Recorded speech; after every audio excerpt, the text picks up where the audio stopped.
Hello and welcome to the Manage Self-Lead Others podcast, mainly for experienced and aspiring people managers. I'm your host Nina Sunday, and this is the show to help you explore ways to become the best version of yourself at work as a manager. Each episode you'll hear from some of the brightest minds on the planet who share your passion to elevate and transform team culture. They'll share insights in self-leadership and leading others. Together, we can make workplace culture better. Are you ready? Because it's time to manage self-lead others.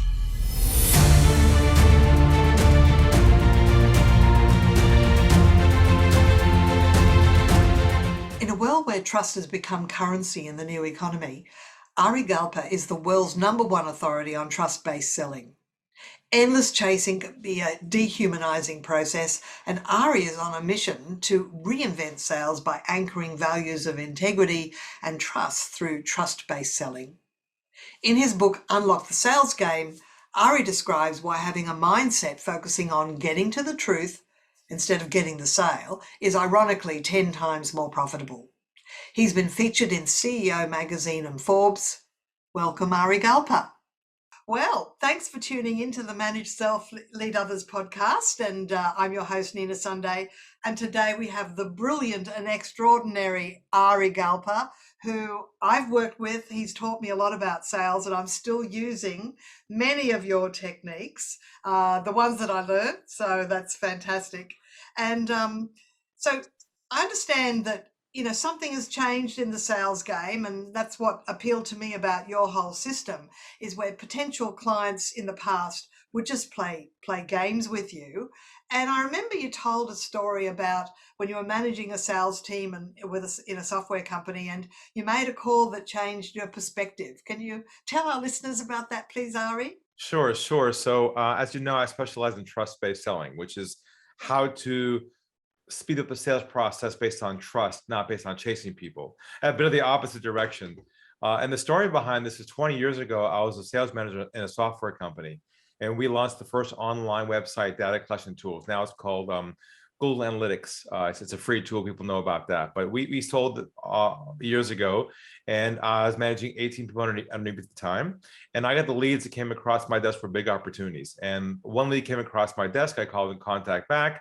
Great conversation. It was a really big company, multiple websites. And if I close this one sale, it'll double turnover in one go. That's how big it was. Big opportunity. So he agreed to a conference call and a demo to have him show him our product. And we agreed to a 4 o'clock Friday afternoon meeting. And the day finally came. And I was in the conference room with my CEO. I closed the door behind me, big long conference table. On the middle of the table, a speakerphone, the old kind of Starship 3-legged speakerphones. And I dialed the number for the conference call. He picks it up. He says, "Hey, Ari." I said, "Hey, John, how's it going?" "Good." He says to me, "Let me tell you, Ari, let us tell you who's with us on the line today." I said, "Great." Didn't know there'd be someone else there. Next thing in my ear is, "My name is John. I'm CEO." I was like, "Oh, this is good." "My name is Mike. I'm head of global IT." This is even better. "My name is Julie. I'm head of global marketing." This is fantastic. I mean, everybody on this call, Nina, was basically a decision maker. Like, this is a call, hopefully as often as possible, because it's going to happen. It's going to happen today. This is where it's all there. So I introduced myself, then gave them a demo over the web of our tool of statistics, gathering their website behavior. And I'm showing this to them live and describing to them. And I heard there is noise on the phone call, like, "Wow, this is great.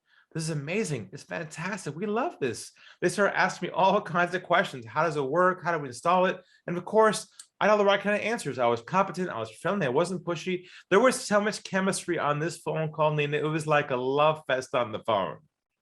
You know what I'm talking about? Like, I have had calls like that where you think it's in the bag.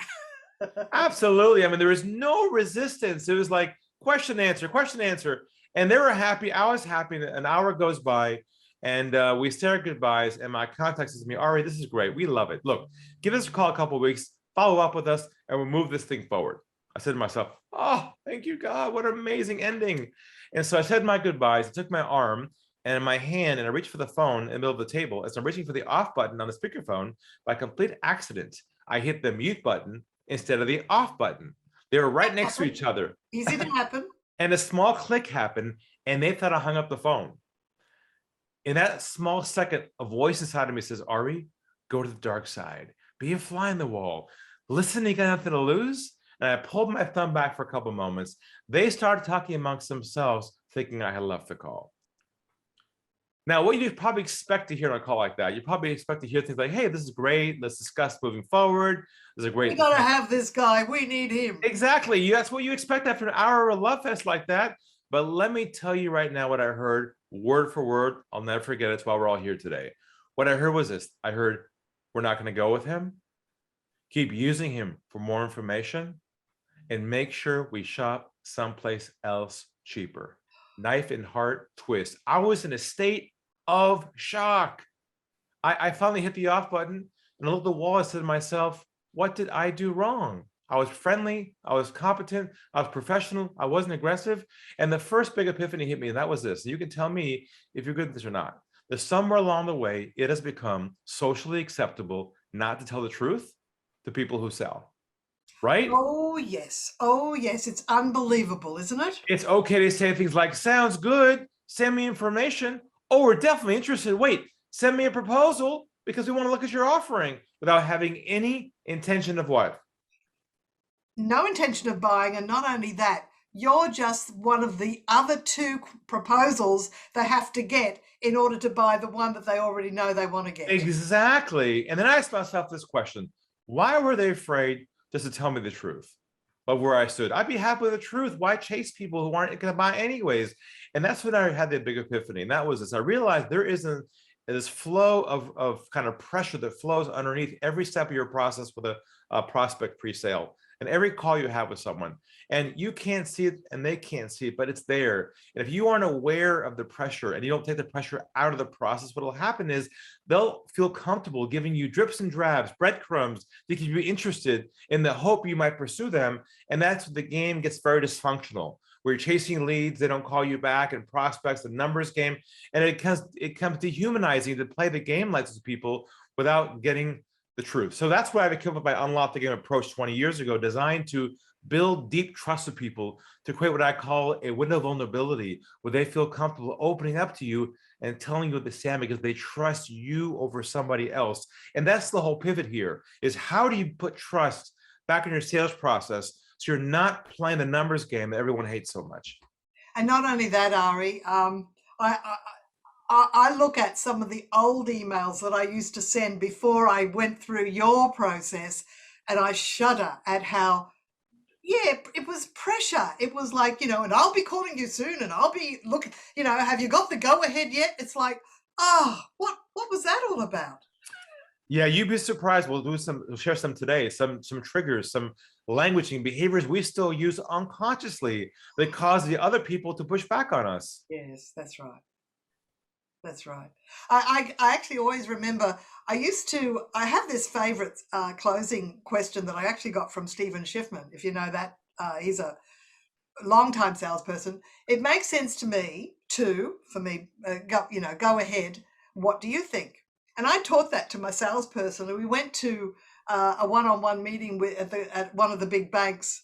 And instead of her saying, it makes sense to me, what do you think? She said, you should go ahead. Like, full stop. And in that instant, I knew we'd lost the sale, and we did. Yeah. See, what we do is we're so conditioned to move somebody to a next step. The moment we sense an opportunity, we break trust right there by preempting it. So we'll talk today about how to be aware of your own behavior, sabotaging your own sales process. Well, you do talk about changing the language and using the vocabulary. So what do you recommend that salespeople not say and do say? Sure. So we developed our own what we call trust-based languaging. Words and phrases used to replace typical sales scripting and typical languaging. Let me give you an example. Let's do a scenario right now. Let's say on the phone with somebody first conversation, and the call is going well, good chemistry, good fit, and they're qualified. Call comes to an end. Normally what we do in sales is we say something like, hey, how about we move forward, have a cup of coffee, next step, go to a meeting. We're designed to move things forward towards a sale. Correct. But what happens if you attempt to move things forward and they aren't ready yet? What do you break with them right there early in your process? Trust. You're breaking rapport. Yeah, and trust, exactly. Yeah. So same scenario, our approach and our languaging. Call is going well, good chemistry, call comes to an end. Rather than saying, hey, how about we move forward, what we say instead is this. We say, where do you think we should go from here? Can I say something, Ari? I used that this morning in an email with a client who was ready to buy 3 months ago. She's been ghosting me ever since. She came out of the closet and said, yes, we've just had a few problems with timing. Can you send through your availability? I went, hallelujah, thank you, Ari. And it was today. Yep. You're one of thousands of clients of mine who are making money because they've learned to be aware that their own languaging and behavior unconsciously is the sales blockage, not the customer, not the market, not the product. Yeah, if you just know the shift, then Yes. it will create a different response. It's unbelievable. Yeah. And also, you talk about using feedback instead of follow up, or I will touch base, or I will. It's like, oh, I never say that anymore. Yeah, so that's one of the key phrases that we're always used, and I tell my clients never ever again use the word follow up forever, because the only people who use the word follow up are salespeople. And when you call someone back and say, "Hi, I'm calling to follow up," what are they thinking? They're thinking, "Oh my God, here we go again. All he cares about is the sales process." And that's the worst phrase to use. And the old school ones are touching base, checking in, throw them all out the window immediately. And on email, don't use that ever again. Instead, use the phrase, "I'm just giving you a call to see if you have any feedback on our previous conversation." And not really even questions. It's feedback. No, don't ask questions. They're going to say, because they're going to say to you, "I've got no questions." Now you're like, "Oops, what do I do now?" No, but But feedback, that you've sent them something. There has to be feedback. of course. And when you say feedback, what they start doing, they start talking. You're like, "Oh my God, he's right." Just the one word feedback opens the whole thing up. The other thing is, and before I came across your system, we're talking 6 years ago, Ari. I've been using your system for 6 years very happily. Before that, there was people were saying, well, you want to act like, you don't work with everybody, and, they have to kind of justify that they qualify to work with you. And I always had problems with I knew there was something in that, but I had a feeling, well, that's not the right angle, if you want to say that. And you really gave us the right angle. Look, I think a lot of people do this art, what I call artificial posturing, Right. to pretend to sort of have limited time, and they got to beg for your time.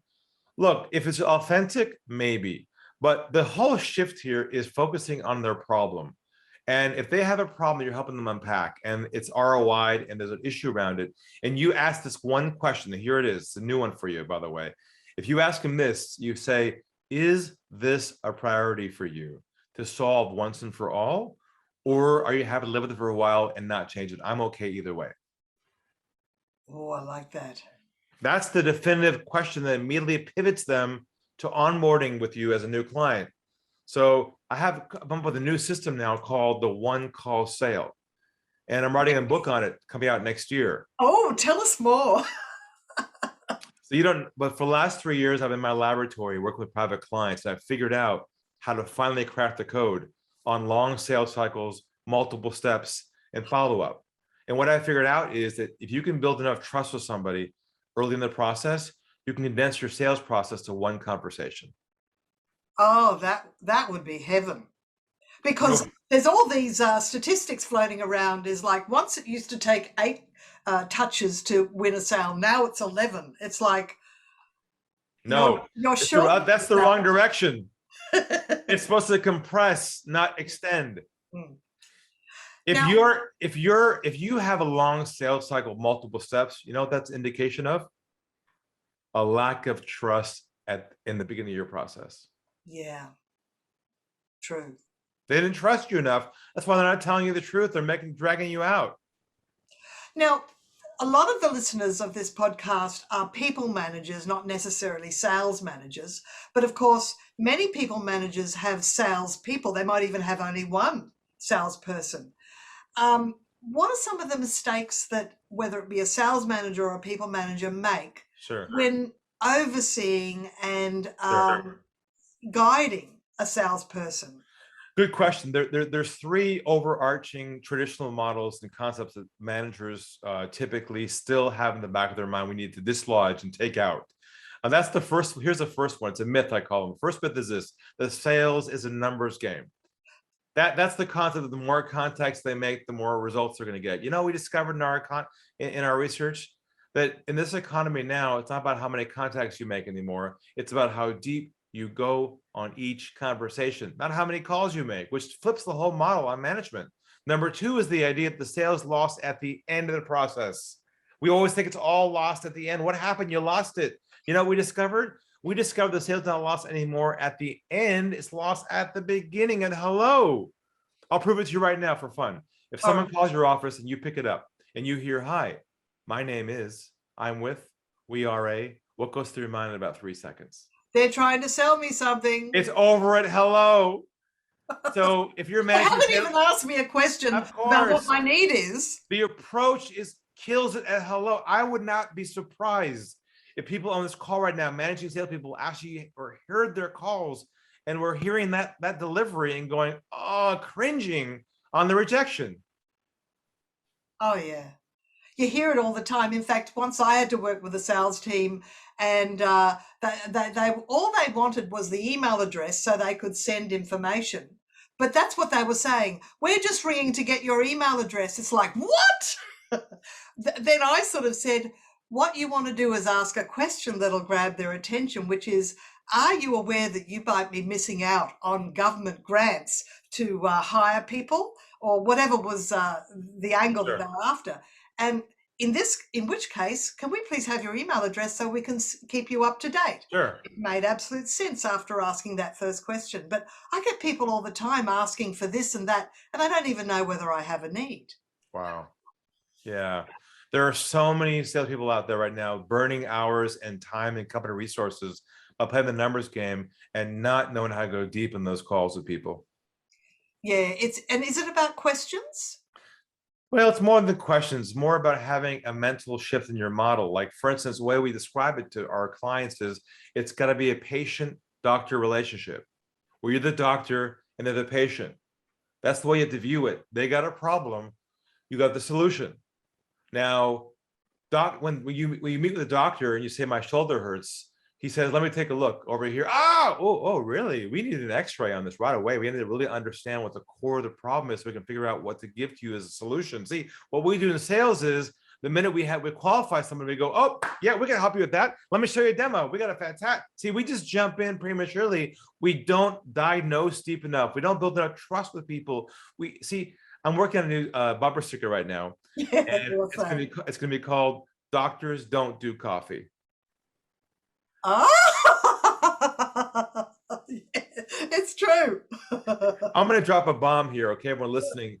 My whole take on this is this, and I tell my clients this: do not focus on relationship building pre-sale. You build a relationship with someone after the sale, not before, because what I discovered was that trust building and relationship building are mutually exclusive. You don't have to do both. See, people go, hi, how's it going? Nice to meet you. They try and get them to like and know them first. You know what? They don't want to like and know you. They don't care about you. What they care about is their problem, not you. But we're so used to the whole, let's have a cup of coffee. How you doing, mate? What do you do? This whole relationship is bullshit because they know it's fake anyways. That's why doctors don't do it. Doctors don't do coffee or socialize because they know their goal is to have bedside manner and empathy and trust to solve that problem. Because here's the funny thing about this: when the potential client, here's what happens a lot of times. A lot of salespeople do what I call free consulting. They do free education, free consulting. They give all this free advice up front. And I tell my clients, stop giving value. Yes. They go, what? Free. What are you talking about, Ari? That doesn't make sense. I said, stop giving value. Instead, provide them with clarity on their problem. Help them understand the core of what's going on in their world, and they'll have the sense that you understand them. That's real trust, is resonating when they feel that you care about them. What a concept, caring about your customer in a way where they feel it. That's real trust, not the rapport building stuff. Oh, let's have a cup of coffee, mate. Yeah. I think the cup of coffee is It's really a waste of time. You can actually create rapport with a Zoom call, with a telephone call, and it's, you know, the amount of time it takes to go there and come back. Like, to me, coffee is for clients, not for potential new clients, you know? Post sale, I'm okay with that, but not That's right. pre-sale. That's right. Makes a big difference then. So I know, because I work with sales teams from time to time as well, and I can remember once working with a sales team where the CEO, all he could say was because they kind of confided in me, you know, thank you, Nina, for giving us all these tactics, because apparently the CEO, all he would say was, hey guys, you just got to sell more, and not helping them uncover, well, who's doing the right thing, who's getting the most sales, what's working for you, and getting someone in like me, which they finally did, you know, or someone like you, Ari, because you really have to, you can't just go by intuition, what you think sales is. It's a craft, isn't that right? Not only is that, but it requires a mindset shift where the world's changed in the last 24 months. Is that if you Yes. have to catch yourself up with the new modern times of the psychology of the buyer. Yeah. Your buyers don't care about how you solve their problem. What they're asking themselves the entire time in the back of their mind is, do I trust him? Do I trust her? Do I trust her? They don't care about how your solution works, your features. They don't care about your stuff. They care about if they can trust you inside their world to take care of them. That's right. And what happens in sales, we default to our product. We say, oh, it's great, you're going to love it, it's fantastic, it does this, it does that. They're not listening. They're listening to be nice to you, but they don't care about your services. What they care about is the way you're treating them in the process. And what I like is you're very good at suggesting that maybe right at the start you say, well, I'm not sure if what we can help you. Please tell me more about what your situation is or what your problem is, so I can work out if we'd be a good match. That's absolute gold, Ari. Well, that's from the mindset that when you start your conversation with somebody in a sales process, your mindset should be this, and this is pretty advanced thinking, that's black belt level, but here it comes. Your mindset should be, we probably are not a fit. Oh, and then That's the doctor saying, I'm not going to make any assumptions until I diagnose the problem properly, do a full x-ray, and see the truth of where the problem is. They don't assume anything. See, what we do in sales is we go, ooh, they're qualified. I saw them on LinkedIn. Yep, that's the CEO. Woo-hoo, it's going to be a good month this month. Hi. And we get all pumped up. I'm like, what? You're what I call the sales prevention department. You're preventing sales because your own assumptions don't allow trust to be built. so you're saying in your head you should always assume that it's likely they're not a right fit? Correct, from the Then beginning. you won't fall into the bad vocabulary habits. Yes, because what happens is the reverse of that is you're hoping they'll work out and your brain's tied to the sale. You're always thinking the next step. Ooh, next step. You're not being present with them. They can tell you're not listening. Hearing is passive. Listening is active. And what happens is if we're thinking about the next step in the back of our mind, they can tell right away you're not being present. Yeah. They're not going to trust you. There have been times where clients rang me saying, we want you to do 3 hours on motivation. And I'm going, I'm sorry, that's not what I do. I just had a call an hour ago with a potential prospect for consulting. They wanted me to train their sales team. And we got on the phone. They're like, yeah, we want some help with sales training. I said, you don't need any sales training. They go, what? I go, that's not where we're going to focus on. Let's focus on your business first, because I think fundamentally your business model is broken. They go, what? So they think they know. Here's what I discovered. Wow. Potential clients think they know what they need, what they want, but they don't know what they need. And they're not qualified to diagnose their own problem. And here they are saying, oh, we're looking for sales training. You're like, what? Let me first diagnose why you think that way. You have to challenge the premise of your prospect's question to you, because they aren't qualified to know what their own problem is. This is a battle of control. You're either in their process or they're in your process. It's your choice. If you want to succeed in selling, if they're not in your process, welcome to the chasing game and dehumanizing numbers game, and a horrible place to be. But if you choose to shift the game and your approach, you can win on this thing. And in my new book I'm working on right now, my bar I'm setting for people is this. If you have a qualified lead that you know they're in your zone of qualification and you have a call with them initially, you should be getting 100% conversion on that first call if they're qualified. Well, If I want to read this book. if they're not, guess who messed it up? You. Yeah, Perfect selling. But remember, well, in my business, if you're doing B2B, there's multiple decision makers. You're not always talking to the decision. Yeah, we're not suggesting a signed contract in the first call. Oh, What I'm suggesting is a verbal, let's move forward. Yes. That's the one call sale. That'll be interesting. But not, I want to think about it. All right. Now, one of the things in your past writings is about businesses focusing on how much they're selling and making and not how much they're losing. Right. How does that work? That's an important component because in the one call sale process, I teach my clients how to go what I call below the iceberg. And what that means is, see, what happens in the first call with somebody, they give you their challenges, but they're very surface level, just up here. They're not deep. So you have to go below the iceberg.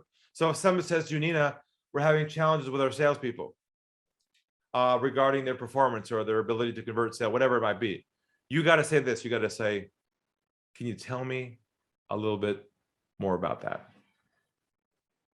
That's going down the iceberg, not down the sales process. It's going down where you unpack the problem. How long has it been a problem for? Oh, really? What's the impact so far by not solving it? Have you calculated the amount of money or opportunity lost because your people aren't performing at all? Well, of course they haven't, because that's too painful to admit that. But you have to help them amplify the issue and document, or at least ROI, the losses that are occurring by not solving it, because you want to get to the bottom of the iceberg, which is this question. Is this a priority for you to solve once and for all to stop the losses or not? There's that master question, that killer question that you mentioned earlier. Yeah. That sounds like a silver bullet sort of question. It's one of many bullets I've got.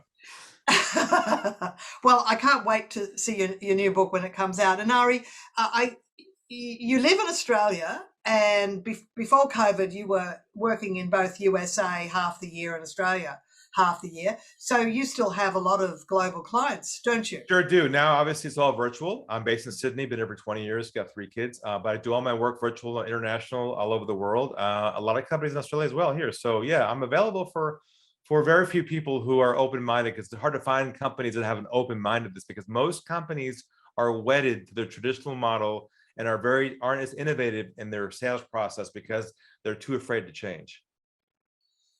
Wow. They're too afraid to unravel underneath the hood how much they're losing using their current process. I'll get a quick story for you. Yeah. A corporate client, an opportunity last year, I did a talk for a sales team, and the head of sales brought me and the CEO to negotiate doing something together. And I gave him my fee, of what I charge per month to work with these guys. And we had a meeting, and the head of sales says to me, look, your fee's quite high for a typical consultant. So we really need a proposal from you to submit to our board to accept that. We need you to break down what you do for us and how it all works. And I said to him, I don't do proposals. I don't know how to do proposals, and I'm not in the proposal business. My business is solving sales problems, not doing proposals. He was stunned. Then he says to me, well, how much time do we get of you? I mean, during the next 90 days, how much of your time do we get? I hope, hopefully it's significant. I said, not much time at all. In fact, this isn't about time. It's about focusing in on the issues you've got and solve them. He was stunned again. Then he asked me this. He goes, well, you know what? We're doing pretty well already. We're doing $80 million a year in revenue. I mean, why should we even do this? I mean, we're doing okay. And here it comes, Nina. I said to him, it's not about how much you're making. It's how much you're losing every day by chasing ghosts, following up, not converting people. It's all the losses that are occurring. They're 80% of the revenue you could be making. And then the CEO gets up in the corner of the room and says, all right, just invoice us. Let's get started. No proposal, no follow-up, Just send us a bill. Let's get started.